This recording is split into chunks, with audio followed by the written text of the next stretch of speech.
नाजरीन, मैं आज आपको सुनाने जा रहा हूं अपनी लिखी हुई सच्ची कहानी गऊ खाला।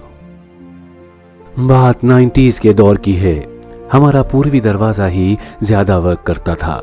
लकड़ी का दिलेदार दरवाजा जिसका एक पल्ला बंद रहता था, एक ही खुलता था। जब कभी मोटरसाइकिल वगैरह अंदर आनी होती तो ही दोनों दरवाजे खुलते थे। दरवाजे के बाहर जो नालियों पर लेंटर पड़े होते हैं, जहां ज्यादातर लोग जाड़ों में बैठकर धूप सेकते हैं या लड़के गर्मियों की देर शाम तक गप्पे लड़ाते हैं, जो पुराने शहर की एक पुरानी रिवायत है। उसी लेंटर के कोने में अम्मी रात की बची हुई रोटियां या फलों सब्जियों के छिलके डाल दिया करती थीं। कभी बकरी, कभी कुत्ता या कोई और जानवर उसे खाकर पेट भर लेते थे। सिलसिला लगातार चलता रहा। कुछ दिनों से एक गाय भी आने लगी थी, लेकिन मोहल्ले के कुत्तों के धमकी भरे अंदाज से वो ये सब सुकून से नहीं खा पाती थी। इसलिए वो चुपचाप दूर खड़ी देखती रहती। जब सारा बचा खुचा खाना भी खत्म हो जाता तो वो हमारे दरवाजे पर खड़ी हो जाती और दरवाजे के अंदर मुंह डालकर निहारती रहती।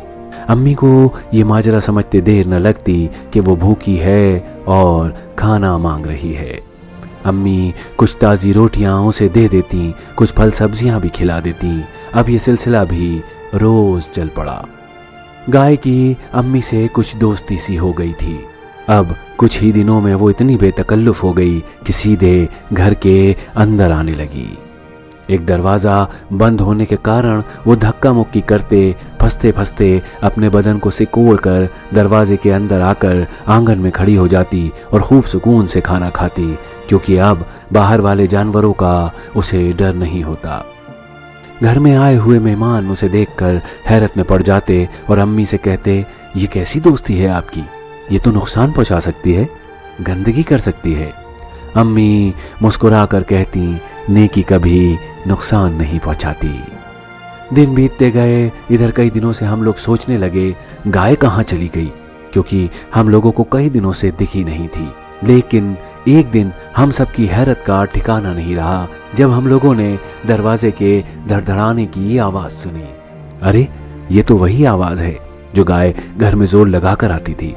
सबकी निगाहें दरवाजे की तरफ गईं। देखा गाय अब अपने छोटे से बछड़े को लेकर आई थी, जो शायद कुछ हफ्तों पहले ही पैदा हुआ था। गाय चुपचाप खड़ी थी, सिर्फ बछड़े को ही खाने का मौका दे रही थी। अम्मी ने दोनों के सामने रोटियां, सब्जियां, फल रखे, लेकिन वो सिर्फ बछड़े को ही खाते देख रही थी।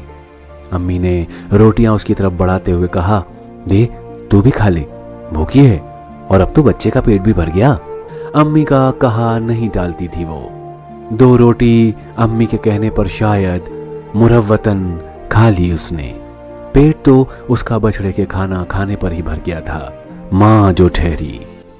अब माँ बेटे के आने का सिलसिला बन गया। महीनों बच्चे को साथ लाती, खाना खिलवाती और चली जाती। फिर 1-2 रोज से सिर्फ बछड़ा आता, जो काफी बड़ा हो गया था, लेकिन माँ नहीं आती। अम्मी बछड़े से पूछती, माँ कहाँ है तुम्हारी? वो चुपचाप उदास खड़ा रहता, खाना खाता, चला जाता। फिर वो भी धीरे धीरे आना बंद हो गया, क्योंकि जवान हो गया था और शायद उसे किसी काम में लगा दिया गया था। अम्मी अपनी मसहरी पर बैठी अक्सर हसरत से दरवाजे को निहारती रहती, लेकिन वो नहीं आई। इस तरह गऊ खाला की यादें हमारे जहन में आज भी जिंदा हैं। दोस्तों, मेरा नाम है ज़ीशान हैदर। मर्सी नगर में रहता हूँ। आपकी मुलाकात ज़िंदगी से करवाता हूँ। कोशिश करूँगा कि आप तक बेहतरीन स्टोरी पहुँचे, बेहतरीन लबो लहजे के साथ पहुँचे। आपकी मोहब्बत ऐसे ही मुझे मिलती रहे। 7906661060 हमारा व्हाट्सएप नंबर है। www.radiomarzi.com हमारी वेबसाइट है। RJ ज़ीशान हैदर के नाम से मेरा फेसबुक प्रोफाइल है। MJ ज़ीशान के नाम से मेरा पेज है। आप जुड़ सकते हैं रेडियो मर्जी के ऑफिशियल फेसबुक पेज से, ट्विटर हैंडल से, इंस्टाग्राम से और यूट्यूब चैनल से। ये सब रेडियो मर्जी के नाम से हैं। RADIOMARZEE। शुक्रिया। अपना ख्याल रखिए, स्वस्थ रहिए। खुदा हाफिज। Take care. जय हिंद।